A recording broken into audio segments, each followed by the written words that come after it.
Well, we find ourselves here in Cherokee, North Carolina, at the Museum of the Cherokee Indians. And we are here with the director of the museum, and his name is Comeback. Yeah. Now, in Indian, that is... Da'udzada. And it means... He went there and came back. Now, where do you consider home? That's kind of an open-ended question. You know, it's like I am home wherever I am, and you know, it's like, you know, but these mountains are the place that I feel the most. You know, I've lived in Oklahoma, and I know that when I came back and I saw the mountains, you know, I knew that this is where I was supposed to be. You know, but it's like, as a Cherokee, no matter where you are, you carry that fire with you. And so, you know, and when I was younger and when I lived in Oklahoma, I think that's one of the issues that I had was I didn't really know who I was totally. I was kind of searching for myself and trying to find my way. And so when, you know, and as I get older, it's like, you know, home is where your family is. Home is where, you know, your heart is. And, you know, whether it's your family or your love of, you know, I don't know. Some people might be surfing, so the ocean might be there where they feel at home, you know. But I think the best thing that anybody could ever do is be home in their own skin, you know, right. to have that much ease with oneself to do that. I'm not always there. Home has got to start from within. Right. Yeah. Now, in all your years on Mother Earth, what has she taught you?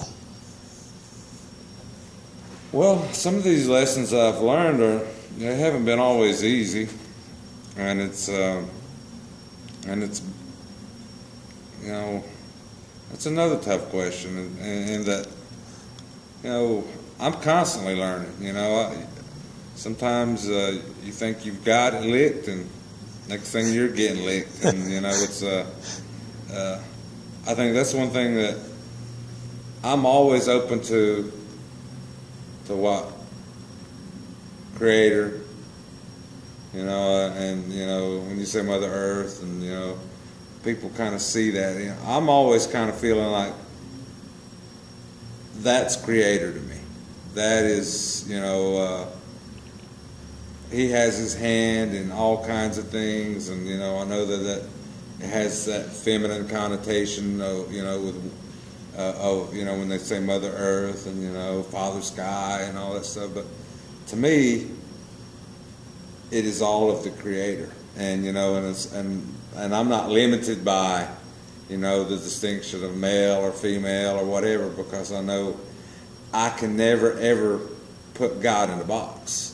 And you know, from what I've, you know, learned is, you know, this world is an amazing place, and people are amazing people, and you know, it's just that's what's a sad thing when you see people that have lost that, when they have lost the ability to take in the awesomeness that God is, that the Creator has, and that, you know, and I think that's one thing He's taught me is always be open to the possibilities. Now, these next two questions are very optional. What has been the very best moment of your life? The very best moment of my life?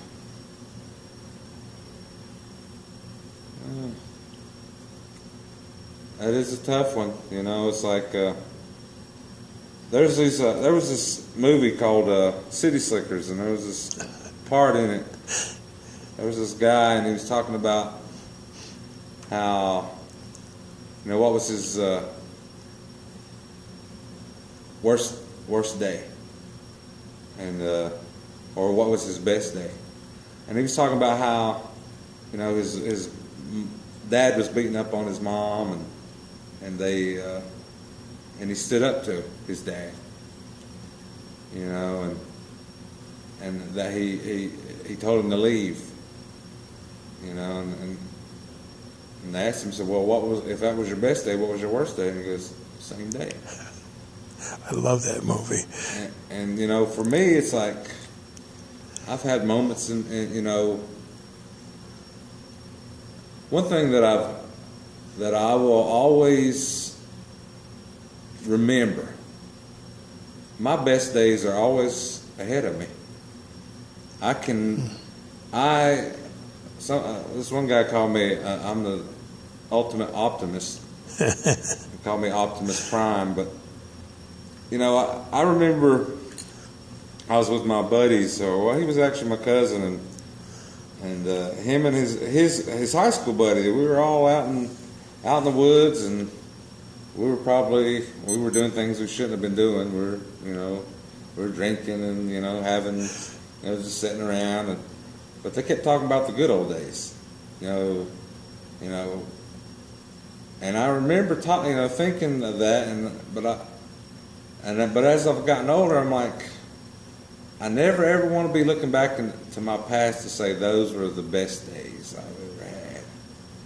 I'm always want to say there's more days that are even better than what I've had before. I've had some awesome days. I have been blessed and to meet some wonderful people and have an amazing experience, and and as I've gotten older, I know that it's changed. My views have become different, and it's but they've grown. I don't always need the most spectacular or the most, sometimes when I get my moments now from my girls, my daughters, when they achieve, then that makes me beam. How old are they? Well, I have a 22-year-old, and I have a 12-year-old, and I have a 9-year-old. I remember when I was in Alaska, I saw the greatest plaque. It said, "Raising teenagers is just like trying to nail Jell-O to a tree." And I thought, that person's raised teenagers. Right. But and that's what I'm saying. It's like, when my girls, get married and, have kids, and, that they become, full people. I just hope they don't have to work as hard as I did. It took me a while. And, to find my way, and I'm still kind of searching and stuff, but I'm more there than I ever was before. So. Now, that sort of mixes in with the next question, I guess. What's been your worst moment of your life? You might have already answered that, but... Well, it's my worst moment is... there was a time when I got out of high school. I didn't have anything. I remember, this is before we had casino, before there was, there was no jobs in Portis County in the state where I lived, and it was just, I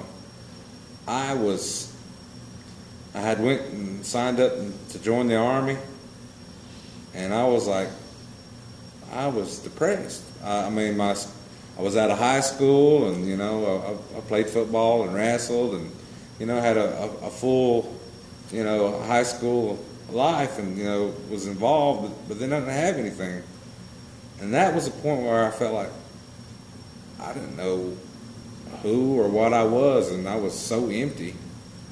And I think that's probably when when I was almost signed, but I decided not to, and then that's when had a real good conversation with this one lady, and she said, "Bo," he said, it's like, you find out whatever you love, and you make that your job. You do that, you make it your job, and and at that time I said, I love my culture. I want to learn about my culture. Even then, I didn't know that much. But then, when I started on that path, it opened up so many doors to me, and like I said, I am fortunate, and I've seen and done so many things, and if I died today, I could say it was, you know, even though it's not as long as I wanted to go, I've lived a pretty dang good life, and you know, and got to experience things. So, you know, I have been blessed. You know. So the question I'm dying to ask you is, how do you feel about being Native American? Oh, you know, people ask me. I don't really like Native American. I don't like it. I don't like when, you know, people use these terms like African American, American Indian, blah blah blah. And what do you prefer to be called? I prefer to be called both. I've owned that. That's who I am. That's, you know, my given name is James. There's a million Jameses in the world, but there's only one Bo Taylor. Yeah. And that's me. And there's other people named Bo Taylor, but I am the Bo Taylor. I had to learn early that it doesn't matter what you call me, I know who I am. But the thing about it is, what I love for people to know is that, you know, we have this term, you know, they call us Cherokee, but there's a word that we call ourselves, and that is a Gadua. And that is a term that I love, and the way that it has been taught to me. A Gadua is someone that has been set above, to be raised up high, and set up, you know, above things. And the way that it's been taught to me is, you know, as a Gadua, we are supposed to be above things, to be above the pettiness, to be above, you know, to rise up above, and that is being a Gadua, you know. And that doesn't mean being, you know, sanctimonious, self-serving, or whatever. What it means is you're supposed to do what you're supposed to do, you know. And it's like, and part of that, I think, is learn about your culture, to know who you are and where you come from, you know. There's a lot of people say, well, I'm an Indian. I said, well, what does that mean? You know, what does that mean? You know, well, you know, I've had people say, I'm Cherokee. Well, okay. This is what I get a lot, especially at this museum. People will come in and say, well, I'm an Indian. I say, well, okay. And deep down I'm saying I don't care. But then when people come in and they say, well, I'm a Cherokee, then I have an issue. Why I have an issue with that is, anytime that you say that you're a Cherokee, what that means is that you're part of me. Right. And then, you know, what I'm saying is I hold you accountable. So if you tell me you're a Cherokee, I'm going to expect you to act like a Cherokee. If you're saying you're Cherokee, but you act like you adopt all the Sioux ways, and I'm not downgrading the Sioux or being, you know, but what I'm saying is, well, you're a Cherokee. Be a Cherokee. Yeah. Be what you are, and you know, and I can go and, you know, I powwow, and I'm a grass dancer, and I've done that. But when I did what's mine, what belongs to me is a Gadua, and that's what's real. That's you know, you never have to set. You know, if you go and you become the best dancer or whatever, and you know, and if you go to a Sioux, those are their dances, and they know it. Right. And, you know, whatever the haloshkas or whatever different style of dances that you adopt, you will always be just a little bit below. Even though you're the greatest dancer, it's because it's not yours. Right. And, you know, it's like, you know, you've told me that you're Mohawk, and it's like, those Iroquois, I consider them family. I consider the Iroquois, you know, my cousins. I sing their songs. I sing, you know, because they sing our songs. Mm-hmm. You know, they do the Cherokee stomp dance.